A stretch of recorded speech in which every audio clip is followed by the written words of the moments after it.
Welcome again, good morning with सभी। आपको खुश आमदीद कहती है अपने मॉर्निंग शो में। और आप मॉर्निंग शो में ये लाइव ट्रांसमिशन देख रहे हैं वीनस एचडी टीवी चैनल।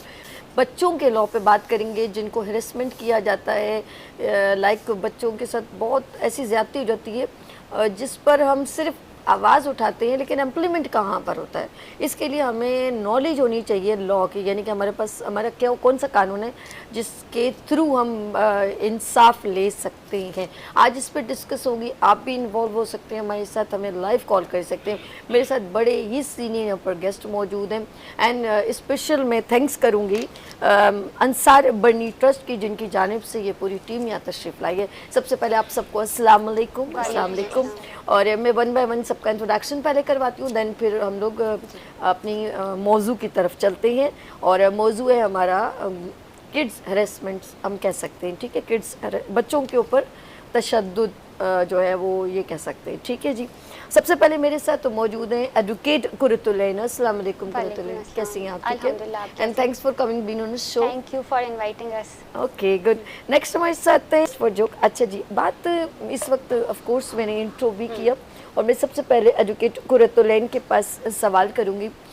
हम बच्चों से जो रेलेवेंट जब भी बात करते हैं और वो एक ह्यूज कोई ना कहीं, जैसे ज़ैनब का या वटेवर कोई भी केस हमारे पास अभी करंट भी एक सिचुएशन हुई है, या बच्चों का चाइल्ड लेबर की बात करते हैं, सिर्फ बात करते हैं, मुझे कभी ऐसा नहीं लगा कि इम्प्लीमेंट इतना स्ट्रांगली हुआ है, क्यों? देखिए सभी, सबसे पहले तो जब चाइल्ड लॉज की बात आती है, किसी भी लॉ की बात आती है, लॉ पाकिस्तान में सारे मौजूद हैं। ठीक है। हमारे यहाँ जब भी कोई इंसिडेंट होता है तो सबसे पहले एक वेव चलती है कि लॉ बना लेते हैं, इस पे क्या करना चाहिए, कमेटी बैठ जाएगी। लेकिन अब लॉज की या कमेटीज़ की ज़रूरत नहीं है, जो लॉज पहले से मौजूद हैं उनको इम्प्लीमेंट करने की ज़रूरत है। दूसरी बात ये कि आपने जैसे ज़ैनब का जिक्र किया अभी, तो ज़ैनब जैसे हज़ारों केस है, ज़ैनब जैसे लोग हाईलाइट हो जाते हैं जो मीडिया पे आ जाते हैं। ऐसे हज़ारों केस या तो कोर्ट और थानों तक पहुंच ही नहीं पाते। क्यों? क्योंकि जो लॉज बने हुए हैं उसकी अवेयरनेस किसको है? आपको लगता है कि जितने रेप केसेस या अब्यूज़ केसेस होते हैं नॉर्मली कच्ची आबादियों में या इलिटरेट लोगों में होते हैं, यानी कि लैक ऑफ नॉलेज है, लैक ऑफ नॉलेज, ठीक है। उसके बाद लिटरेसी रेट नहीं है, अवेयरनेस नहीं है, एथिकल एजुकेशन नहीं है। आपके पास अगर वो बंदा पहुंच भी जाता है तो आप पढ़ी लिखी हैं, लेकिन आप उसको कैसे गाइड करेंगी कि आपके पास नॉलेज है कि आपको फर्स्ट स्टेप क्या लेना है। सेकंड, अगर आप वो फर्स्ट स्टेप ले भी लेती हैं तो हमारे माशरे के जो मौजूद शहरी हैं वो इस बात से डरते हैं। आपने जैसे कि अभी कहा काले कोट वालों से डर लगता है, तो पुलिस से, इदारों से खौफ आता है। इन इदारों में जब तक दोस्ती नहीं होगी तब तक आप लोग अपने हुकूक ले ही नहीं पाएंगे, ना आप किसी को गाइड कर पाएंगे। अच्छा, सेकेंडली आप जैसे ये ज़ैनब की बात करती हैं या किसी भी चीज़ की, तो वो फैमिली ऑलरेडी एक ट्रॉमा में होती है। तो क्या हमारे पास कोई ऐसी फैसिलिटी है कि हम पहले उस फैमिली को उस ट्रॉमा में से निकालें, उसके बाद उनके साथ वो कार्रवाई करें? नहीं, हमारे पास जैसे ही वो बंदा आएगा हम सवाल उन्हीं से करेंगे, ये कैसे हुआ, आपने बच्चे को कैसे छोड़ा। कोई भी माँ बाप या जो भी गार्जियंस होते हैं वो बच्चे को कभी भी जानबूझ के अब्यूज़ के लिए नहीं छोड़ते, अनलेस अनटिल कुछ रेशो है जो मॉनेटरी फ़ायदे के लिए ऐसा करता है। अदरवाइज़ कोई भी अपने पैदा किए हुए बच्चे को या अपने प्यारे भांजे भांजी को रोड पे नहीं छोड़ता कि ठीक है इसका रेप हो जाए या ये चाइल्ड लेबर में यूज़ हो जाए या फ़कीर माफिया के हाथ लग जाए।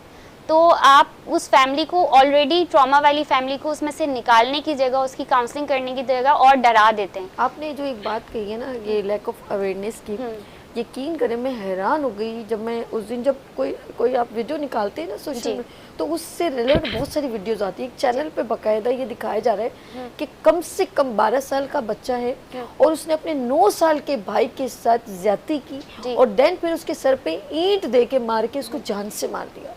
यकीन करें मैं, मतलब मुझे अब उसके बाद कुछ कहने का, यानी कि एक घर के अंदर 2 बच्चे, ऐसा क्या वहाँ पर वो भी एक ज़रूरी कि वो जो ज़रा सा बैकवर्ड लोग होते हैं ना, ज़रा सा मैं ये कहूँगी जिनको, या तो मेरे ख्याल में बहुत गरीब देही इलाके जिसे कह सकते हैं, गरीब नहीं कहूँगी, देही इलाके, जिनको ज़्यादा नॉलेज भी, उनके घर में क्या माहौल है आई डोंट नो, कि वो बच्चे ने इतनी बड़ी उस बच्चे को दूसरी जगह, एक गैर वीरान जगह पे ले गया अपने छोटे से भाई को। उसके दिमाग में ऐसा क्या चल रहा था, वो ऐसे क्या चाहिए, यानी कि बच्चों को लुक आफ्टर नहीं करते पेरेंट्स, कि वो देख क्या रहे, कर क्या रहे।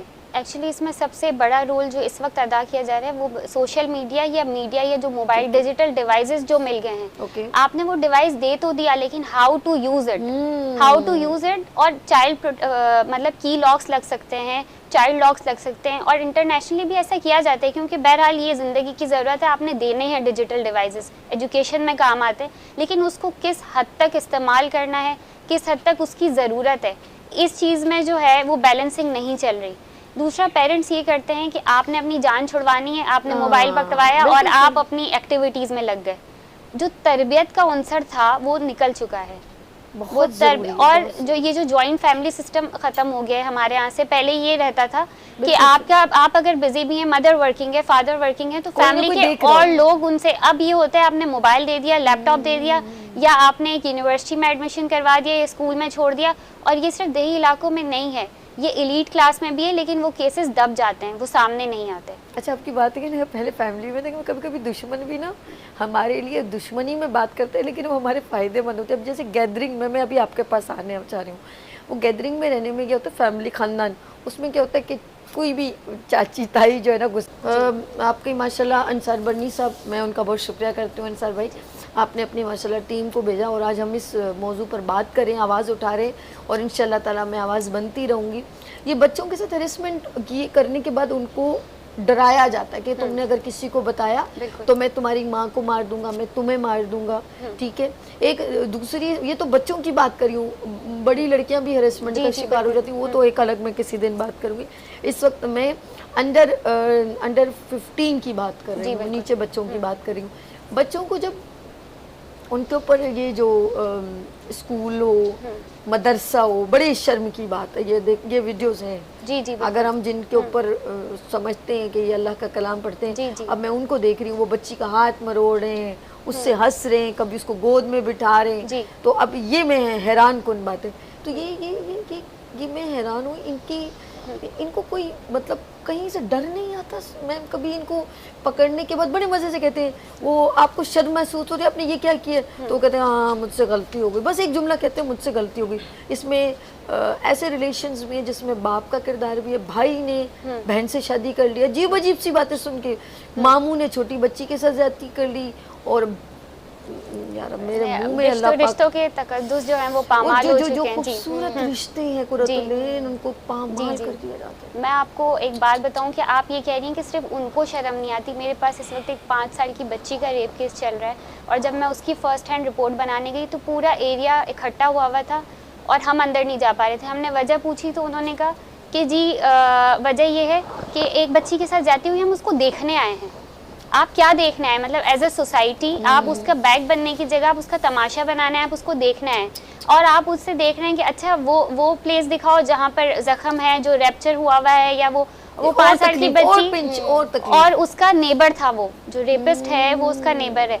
अच्छा, उसके बाद जब हम एजेंसीज के पास जाते हैं, इदारों के पास जाते हैं, सिक्योरिटी इदारों के पास, तो 1 महीने तक हम इस बात की डिबेट करते रहे कि हमारे पास डीएनए का बजट नहीं है, क्योंकि वो बजट जो है वो पेट्रोल में, आपकी पर्सनल इलेक्ट्रिसिटी में, आपकी पर्सनल चीज़ों में जा रहा है। तो जो ये प्रॉब्लम्स हैं, आपके पास 1 महीने तक डीएनए का बजट ही नहीं था। अगर आप इतने अरसे बाद चालान जमा करवाते हैं तो हमारा केस वीक हो जाता है। कब डीएनए होगा, कब उसको सज़ा मिलेगी, और उसको सज़ा नहीं मिलेगी, इसके बीच में 4 और रेप हो जाएंगे, और वो सज़ाएं भी हमारे पास। आपने रिश्तों की बात की या आपने सज़ाओं की बात की, हमें आज नहीं मिलेंगे, हमें लॉ ने नहीं दिया, हमारे पास इस्लाम ने 1400 साल पहले दे दिया ये सब कुछ, कि किस रिश्ते की क्या लिमिटेशन है, किस लॉ की क्या लिमिटेशन है, और कैसे इम्प्लीमेंट करना है। सिर्फ इन चीज़ों को इम्प्लीमेंट करने की ज़रूरत है। अच्छा, क्यों है कुरतुलैन, चाहे वो आप या आंसर जो भी देना चाहें, दूसरे कंट्रीज़ में तुर्की, सऊदी अरब और ईरान में बहुत सारे ऐसी जगहों पर फ़ौरन इम्प्लीमेंट किया जाता है। मेरे भाई, आपने जैसे कहा कि वो सारे मुल्कों में होता है, लेकिन मैंने देखा उनके लॉ में इतना इम्प्लीमेंट होता है जिसकी वजह से वहाँ रेशो कम है। तो हमारे मुल्क में क्या इम्प्लीमेंट अच्छा नहीं होता? सबको पता है यार, ख्वार होते रहेंगे। फिर देखिए, क्योंकि हम अपने मालिक खुद नहीं हैं, हमें जहाँ से डोनेशंस मिलते हैं, जहाँ से इमदाद मिलती है, उनके लॉज ह्यूमन राइट्स के नाम पे, हालांकि उनकी अपनी कंट्री में उन चीज़ों की बड़ी सख्त सज़ाएं, लेकिन इस्लामी सज़ाएं इम्प्लीमेंट ना हो, या चलें वेस्टर्न सज़ाएं भी, लेकिन अगर वो माशरे के लिए अच्छी हैं तो वो इम्प्लीमेंट ना हो, उसके लिए हम पे एम्फसाइज़ कर दिया गया है कुछ चीज़ों को, बाय फोर्स इम्प्लीमेंट कर दिया गया है कि आपने सजाए मौत नहीं देनी, आपने खुलेआम फांसी नहीं देनी, आपने खुलेआम हाथ नहीं काटने। अगर 4 लोगों के हाथ खुलेआम कट जाएं और 4 लोगों को जिना करने वाले लोगों को सरेआम फांसी हो जाए, आप देखें कि सारी मुश्किलात हल हो जाएंगी। सच कह रही है कुरतुलैन। मैं इस चीज को बहुत पहले मैं कह चुकी हूँ कि एक बार ये कर देना, खुदा की कसम, ये और बच्चियां महफूज हो जाएंगी जी, और बच्चियों और बेटियों की जो ज्यादती होती है ना वो खत्म हो जाएगी। लेकिन आजकल बेटे भी महफूज नहीं है, बेटे भी नहीं है महफूज। ये आप अगर, मैं किसी को क्रिटिसाइज नहीं करी, लेकिन आप मदरसों की बात करती, एक तो हमारा सबसे बड़ा अलमिया ये कि सबसे शरारती या ढीठ बच्चे को मदरसे में डाल दिया जाता है, बड़ा होके वही जी जिद्दी। अच्छे बच्चे तो स्कूल जाते हैं। अच्छा। हमने दीन की तालीम को बहुत कैटेगराइज कर दिया है और हम इसको इसी तरह लेके चल रहे हैं कि ये कुछ नहीं कर रहा है, इसको मदरसे में डाल दो, कम से कम दीनी तालीम ही सीख ले। फिर वो बच्चा जब बड़ा होके कुछ बनता है तो वो जैसा माशरा देता है वो आप देख रही हैं, वो वीडियोस में मौजूद है, मुझे एक्सप्लेन करने की ज़रूरत भी नहीं है, सबको मालूम है। ठीक सबको है, मालूम। इसमें बहुत अच्छे बड़े नाम मौजूद हैं जो अच्छा काम कर रहे हैं, लेकिन यहाँ पर कैटेगरी ज़्यादा बुरी आ गई है। उसका रीज़न ये कि शरारती बच्चा मदरसे चला जाता है और अमीर का बच्चा तो स्कूल ही जाता है, गरीब का बच्चा मदरसे जाता है, उसमें अवेयरनेस वैसे नहीं होती, पेरेंट्स में अवेयरनेस वैसे नहीं होती। आपकी जो पॉपुलेशन है वो उनके 7-7, 8-8 बच्चे होते हैं, वो एक पैदा करते हैं, एक को पाल रहे होते हैं, दूसरे को रोड पे छोड़ा हुआ होता है, तो वो खुद भी वो चीज़ें नहीं देख रहे होते। यहाँ सोसाइटी को इंटरवीन करना चाहिए। एक एक बच्चे का अगर आप गार्जियन बन जाते हैं, यानी आप हैं, आप फ्री हैं, आपने एक गांव सेलेक्ट किया, एक विलेज, एक बस्ती, कोई भी एक जगह सेलेक्ट की, वहाँ 10 बच्चों को आपने अडॉप्ट कर लिया, नॉट ऑन पेपर। सिर्फ आप महीने में एक बार जाएं, उनकी स्कूलिंग करवाएं, उनकी स्कूलिंग चेक करें, उनके होमवर्क चेक करें, आप उनकी सिर्फ गार्जियन बन जाएं। जो पेरेंट्स नहीं कर सकते वो आप करें, साथ साथ उनके पेरेंट्स की काउंसलिंग भी करें कि आपने क्या क्या करना है जी। क्योंकि स्कूल में बच्चा 5 घंटे जाता है, बाकी का टाइम 18-19 घंटे आपके साथ रहता है। उसने कैसे खाना है, कैसे सोना है, ये आप सिखाएंगे, ये पेरेंट्स सिखाते हैं। बहुत प्यारी कुरतुलैन ने बात की है कि हम लोगों को थोड़ी अवेयरनेस की ज़रूरत है और उन पेरेंट्स को जिनके ज़रूरत है, बिल्कुल छोटी सी कहीं ना कहीं बस्ती बनी होती है, आबादी बनी होती है, तो वहाँ जाके थोड़ा सा काउंसलिंग करने की जरूरत है। मैं इसके सेटिंग कर रही हूँ कि आगे तक बात ना आगे तक, और क्योंकि एफआईआर अगर कट जाएगी तो फिर पुलिस को भी पूरा सारा वो देखना पड़ेगा प्रोसीजर। तो उनको होता है कि जितना हो सके एफआईआर तक ना पहुँच सके, यहीं पे मैटर को दबा दिया जाए।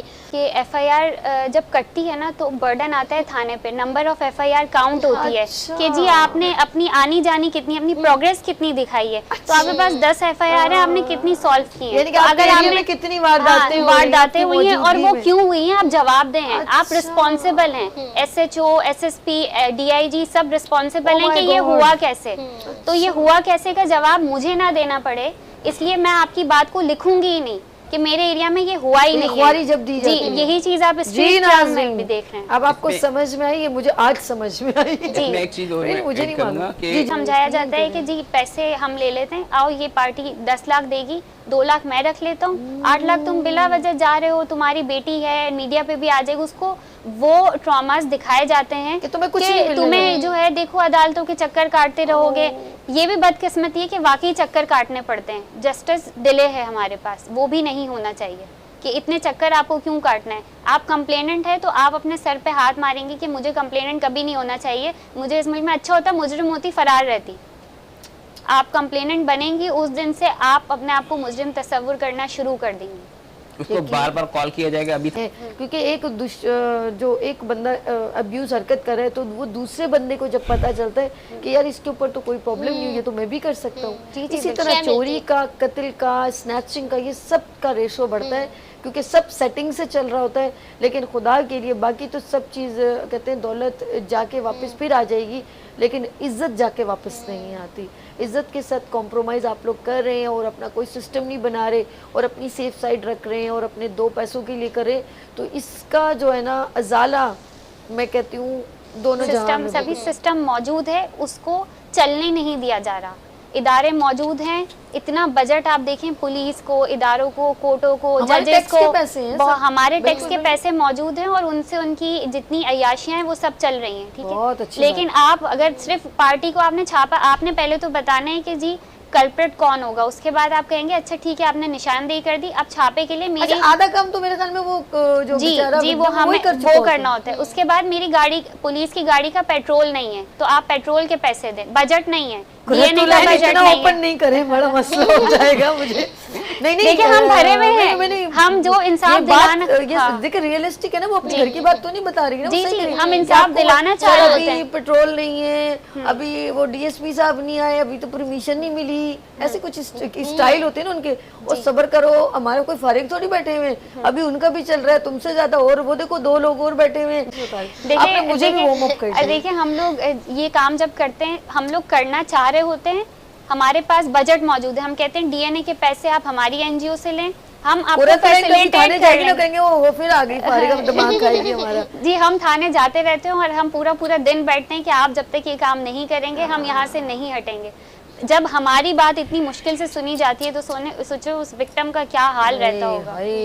और आप मुझे बताएं हमारी जरूरत पड़ती ही क्यों है, ये उसका फंडामेंटल राइट है, वो आएगा, आपने जो है वो उसकी एफआईआर काटनी है या आपने उसका काम करना है। एनजीओ की, सोर्स की, बड़े आदमी की जरूरत क्यों है? क्या वो इक्वल शहरी नहीं है?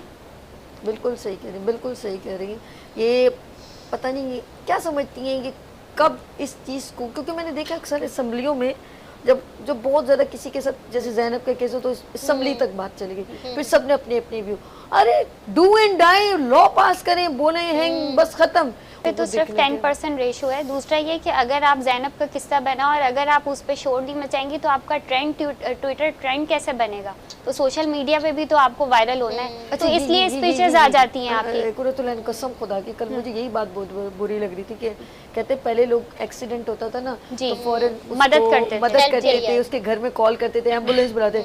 अब सब 1 2 और उसके करीब कोई नहीं जाता, नहीं नहीं तो वीडियो बनाना पुलिस शुरू कर उसके देते सब हैं, वीडियोस बना रहे होते हैं यार। जी, सभी उसका रीजन है, क्योंकि अगर आप खड़ी रही और आप विटनेस बनी तो आपको इतना तंग किया जाएगा कि आप आइंदा कोई अच्छा काम नहीं करेंगे। नहीं मैं तो करती हूँ, नहीं, मैं एक जर्नल मिसाल दे रही अंदाजा हूँ। लगाइए ये सीन हुआ है कि इस बात का बतंगड़ बनना चाहिए उसका नहीं बनाते ना, जिसका नहीं बनना चाहिए उसका बना देते हैं। जो असल आपको ये रोड पे मुझे और आपको लोग दिख रहे हैं, ये बच्चे जो दिख रहे हैं रोड पे काम करते हुए, गजरा बेचते हुए, शीशा साफ नहीं, करते वो नहीं हुए, नजर आते। वो नहीं नजर आ रहे इन लोगों को। लेकिन आप सोशल मीडिया पे एक कमेंट कर दें, आप नजर आएंगी और घर में बैठी हुई नजर आएंगी। बिल्कुल ऐसा ही, तो बिल्कुल। आपको ये जब चीजें नजर नहीं आ रही तो फिर आप हमारे टैक्स के पैसे बर्बाद कर रहे हैं। और मैं आपसे सवाल करूंगी, फिर आपको अच्छा लगे या बुरा लगे कि मेरा पैसा आप सही जगह जो है वो इन्वेस्ट क्यों नहीं कर रहे? अभी तक मैं हैरान हूँ, बस एक बड़ा एक वो गेम है, गेम हमारे मुल्क का एक गेम है जी।